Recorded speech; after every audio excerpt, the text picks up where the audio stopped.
What's up, Internet? This is Adam Dilbeck. I am one half of the Men Marketers. My other half is missing right now. She's been promoted to CEO and is too busy to join us today, but I do have a special guest. He's our art director with a broad variety of experience doing a lot of cool stuff. He's built a good team, given us a good look and good brand here at X2.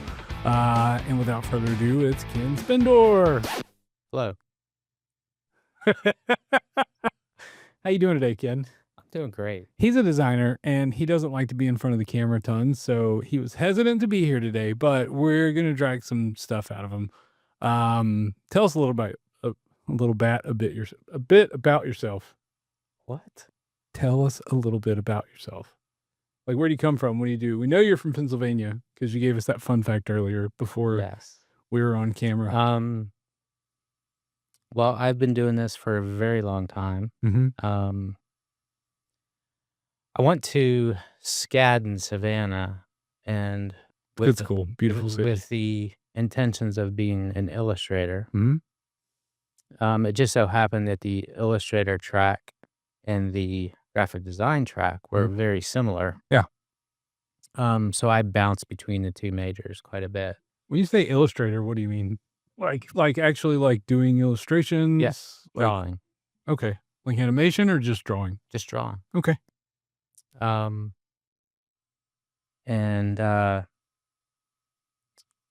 was intimidated because there's a lot of great talent. And, when I was in high school, elementary school, I was the most creative person I knew. Yeah.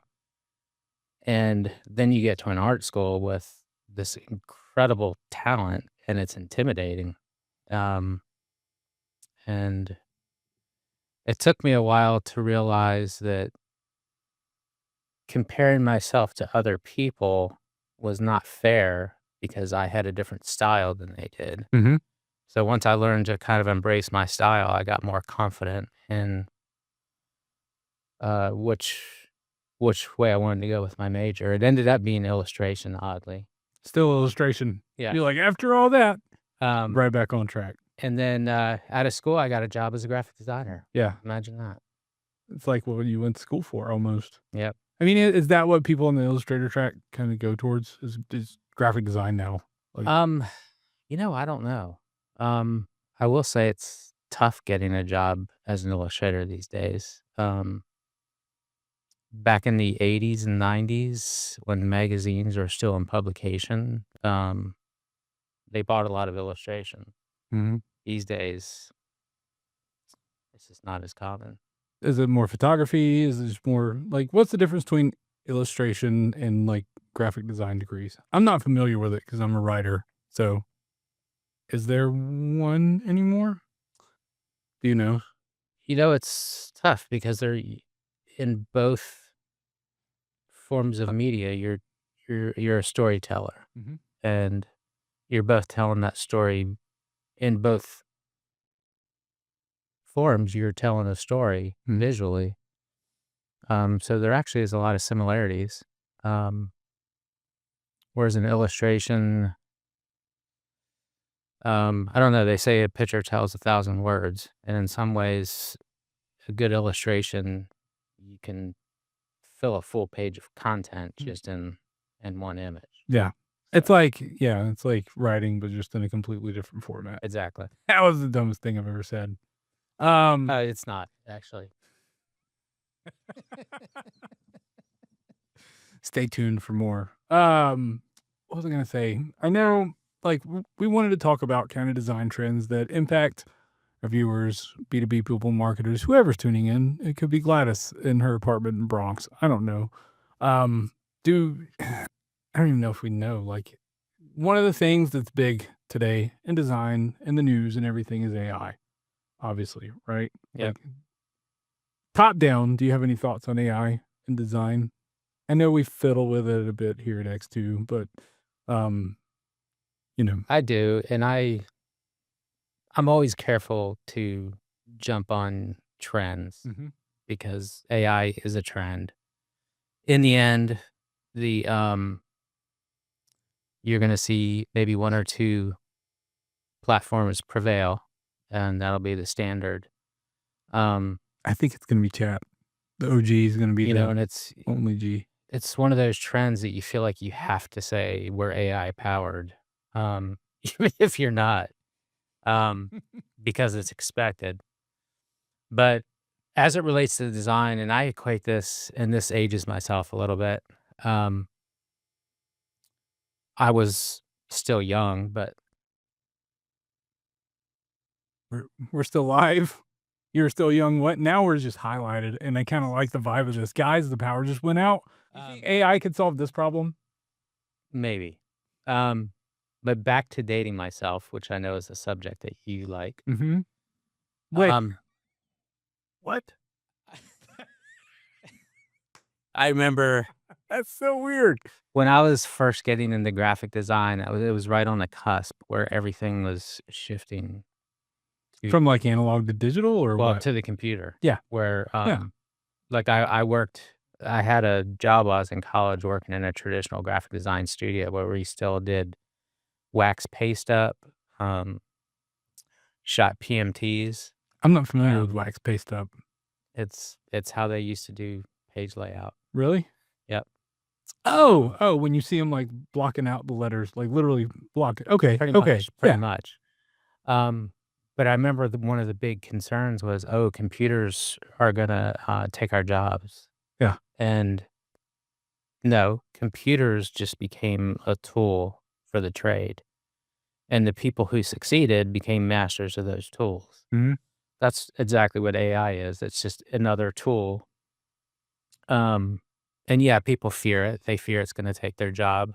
Um, but I have not seen any AI generated design yet that has raised my eyebrows or impressed me. Yeah, there's definitely some incredible likenesses. Like We're back. I saw a video the other day of uh what's his name? Rocky. What's his name? Sylvester Stallone. Sylvester Stallone. And you're the movie Of guy. Damn. Sylvester Stallone doing a pitch for something that he would never do a pitch for.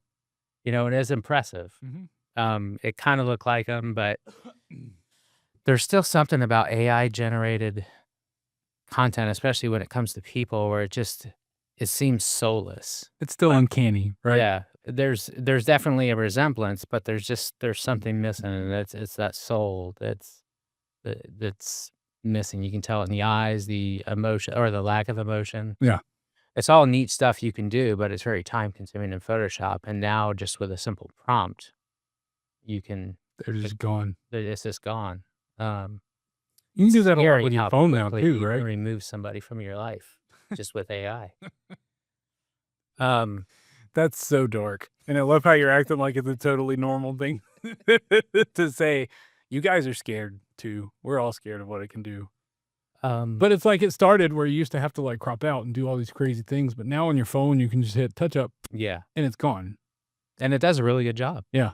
So yeah, I definitely see it as a benefit, yet another tool Mhm. in our arsenal, to take care of some of the more tedious tasks. Starting to see more with coding of pages. Mhm. So I do think development. Again, I don't think development is going to go away. No, because it'll still generate terrible code that Yeah. somebody's got to be there to interpret. Or there's always going to be something that you're trying to achieve and you just can't do it with AI. Yeah. Uh, Well, that's like what I'm trying to write. Like I do our social posts and paid ads and all that. And like you said, it's a tool. And I'm like Raymond for this. And it just never hits things spot on. Great tool, but then you still got to get it across the finish. It's a car in a race, Yep. right? Like you're driving it and get it over the finish line. And definitely just a good designer can relate to this, but and I tell this to just my entire team whenever I'm hiring designers that Mhm. I liken graphic design to being an actor. Mhm. You have to get into that character, i.e. the brand. You have to get into that brand. It can be a brand that maybe you don't like. It can be a brand that maybe their values you don't agree with. But it's the same thing with being an actor, like being a villain in a film. Yeah. This is nothing like you, but you have to pretend to be that, and you have to just you have to become that person or that brand Yeah. as a graphic designer. Um, and you have to tell the story of that brand. And some of the more powerful design, and I think it's where I see a lot of designers shine, is when they have to interject some kind of emotion into it. Mhm. Whether that be excitement, whether that be compassion, whether that be some kind of heartfelt, just tugging on your heartstrings kind of story. Um, you have to tell that story visually as a designer. Yeah. Like, give it a Uh, voice, but for your yeah. eyes. But again, that's something I haven't seen in AI yet. Yeah. Just that emotional connection.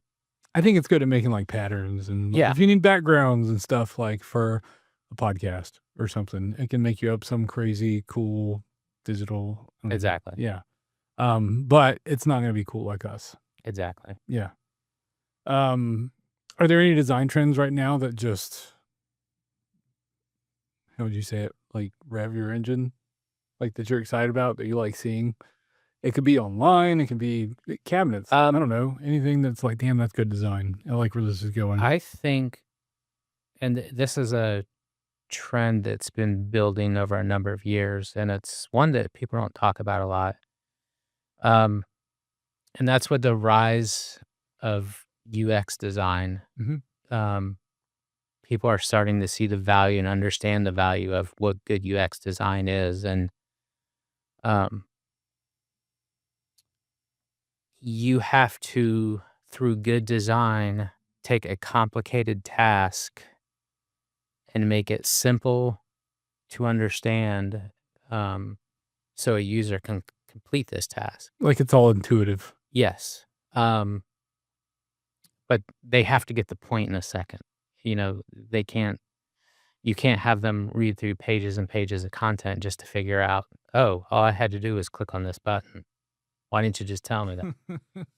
Um, but with the rise of this, of UX and that UX thinking, Mhm. I'm starting to see designers kinda get into that mindset, Like even with designing a page. like, their first like, Um, experience first, and then you paint the picture around it. exactly. So even with a traditional graphic design, like a two-dimensional piece, there's still there's a purpose behind the design. Um, what is that purpose? What is the call to action? Mhm. Is it to sell more widgets? Is it to get users to go to a website? Is it to get them to buy your product next time they see it in the store? And they get Uh, it like yeah, but they get it. that. Um, and it's making that easy to comprehend and also build like an emotional connection too. Yeah. Um, It's kinda like, how do you take one still thing and make it make sense and tell a story and lead people to something? You know what it exactly. reminds me of?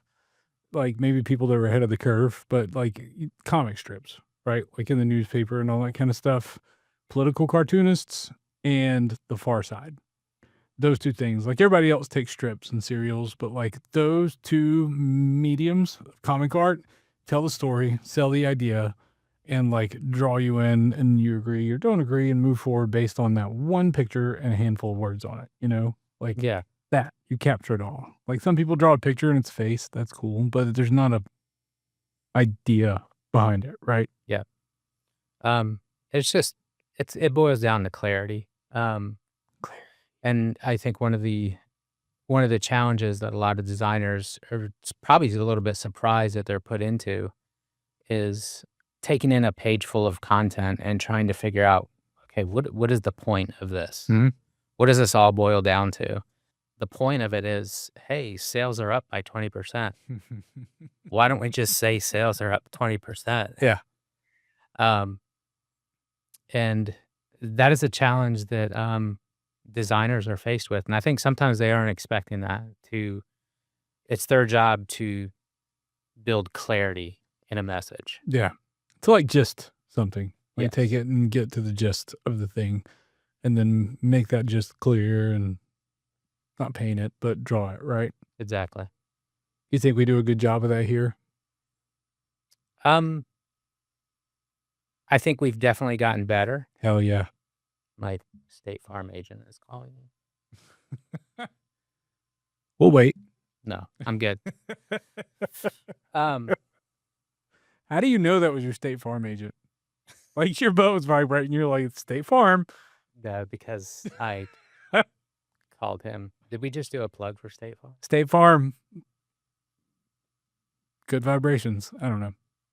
Yeah. What was I talking about? You know, you really threw me off too with the whole, that's my State Farm agent calling me.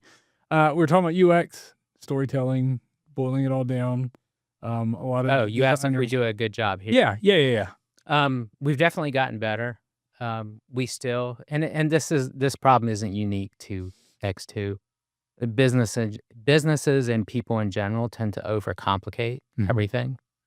But I think we've gotten a little bit better at realizing that we're throwing in a lot of fluff and we need to boil it down to what is the essence of this message. Yeah. And that is something that I see that we still need to learn, is to get into that brand. And I go back to my analogy to being an actor, of getting into that character, getting into that brand.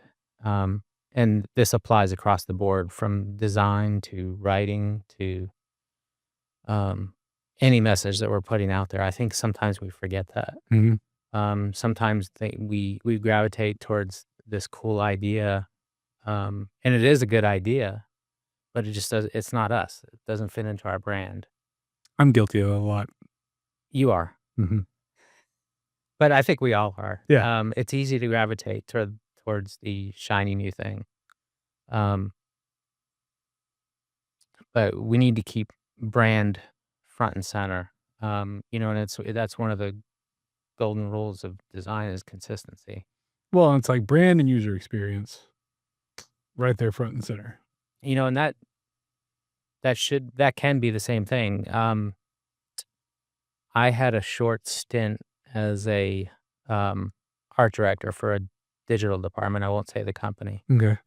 And my job was to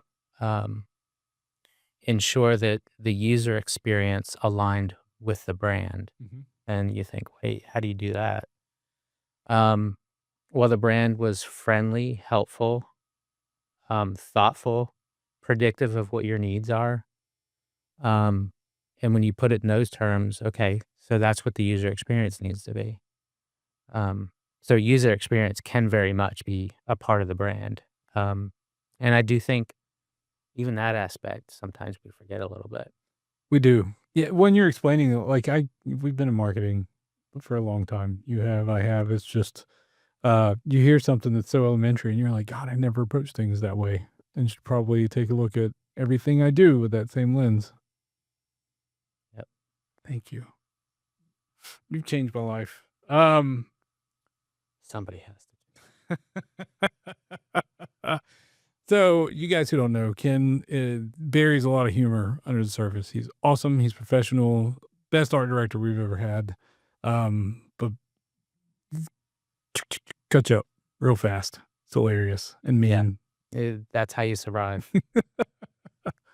So like regular design and illustrations aren't the only thing you've done. You've also done a lot of event work, right? Yep. Cool. I thought there was another question after that. How long were you in the event space?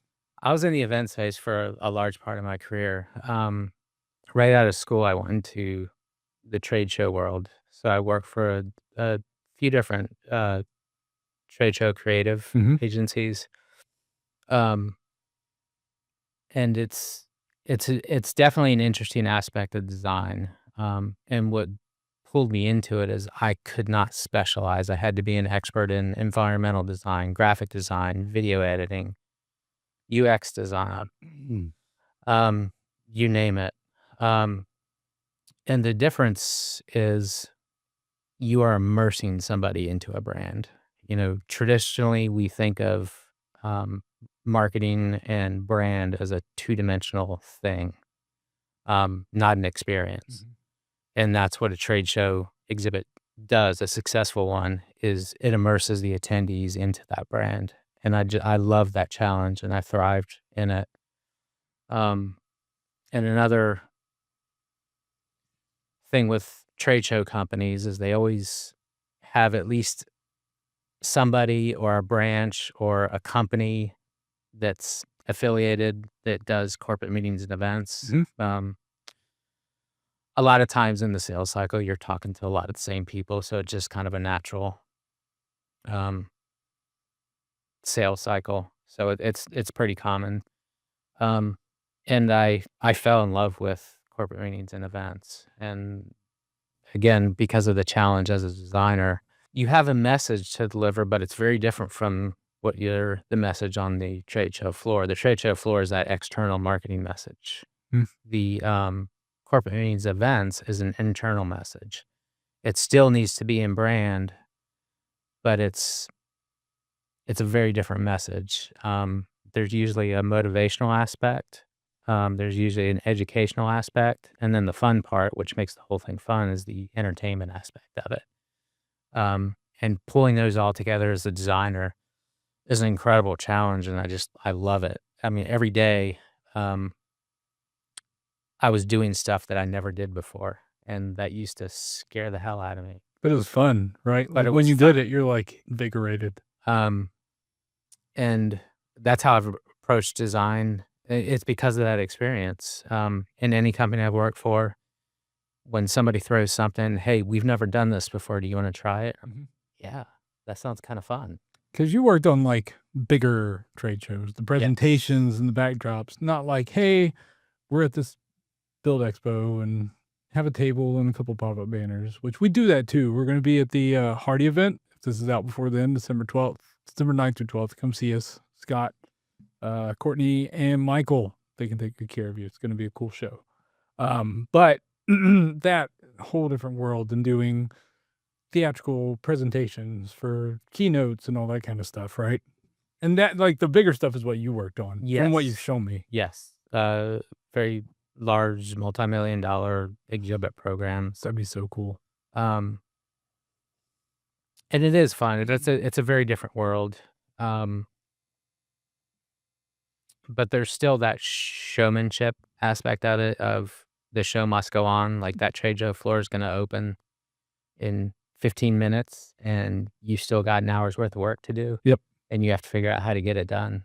So there's a stress that goes along with it, and I thrive in it. Yeah. I love that stress. That's cool. And if you're wondering, like, well, how did you end up in Incentive Company? We also do events and travel, and him and the team still get to do events and plan on the signage and corporate events. And, we do some trade shows here and there, but mostly corporate events, right? Yes. But we can, if you do trade shows, call us. Devin will take care of you. And the designers seem to really love that. I mean,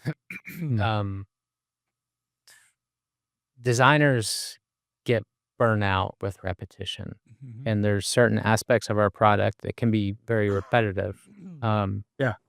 And when we do the events, it's kind of like these companies are letting their hair down a little bit. They're a little bit more lax with their brand, and they get to really be creative. And I see some of the best creative come out in the design they do for the events. It's fun. Travel's fun. I know whenever I used to be a writer, writing travel pieces and travel blogs and stuff for the travel website, and anything they needed for travel was my favorite part of the entire job. Yeah, it's a lot of fun. Are there any I just lost the plot on that question I was gonna ask you. Do you think travel, like the design and all that kind of stuff that you guys work on and the events, is that pretty static with how it's evolved over the years? And do you think there's anything changing with where it goes next, or is it still put on a cool event, throw a cool party, have a good time, and that's all you need? That depends. If you mean in general, I don't see that changing. Are there any design things you see changing or evolving with travel and events as time goes on and trends change? Like, I know minimalism feels like it's kind of a big thing now. as I said, some of the rules, some of the brand rules are sometimes a little bit less restrictive. Mhm. So we get to have a lot of fun there. As far as AI and technology, we're definitely starting to see more and more of that incorporated. Um, Traditionally, you think of design for some kind of travel event Mhm. as something very two-dimensional, like a booklet, or maybe it's um, a website that you register on or sign up for excursions or things like that. But we're starting to understand that there's a reason why companies invest in this in these travel programs is they want a return on that investment. Mhm. Um, and we need to be able to prove it. And we're heading in that direction. Did you like how I threw in your tagline there? Yeah, yeah, prove it. Power proof. Um, Coming soon. Stay tuned. Q1 and 2026. and I mentioned AI, and one of the great differentiators with the partner experience platform is that predictive analytics, Mhm. the AI aspect of where do we see spikes? Where do we see the where do we see the effectiveness coming from? And maybe it's a certain part of the year, maybe it's a certain part of the country, Mhm. maybe it's a very specific team that you see that Yeah, return happening. And being able to show that and prove it is is golden. that's a game changer. It is. Well, and being able to forecast off of it, right? And Yeah. it's not like you can just run your incentive program or your channel marketing or indirect marketing or email marketing, whatever you call it, off of the platform. Like, you also tie your incentive travel programs. You can run it like a sales incentive, you can run it as just planned, but, like, any of the criteria required to meet it are all on the platform. You can see all the results. There's receipts, like, there's sales, marketing results, like front side, back side. It's like your own little walled garden of the ecosystem of your channel, right? Yeah. Like, front end, marketing, back end, sales, like, it's all tied together and reported to you right there. It's easy. And having worked in many event and travel companies, Mhm.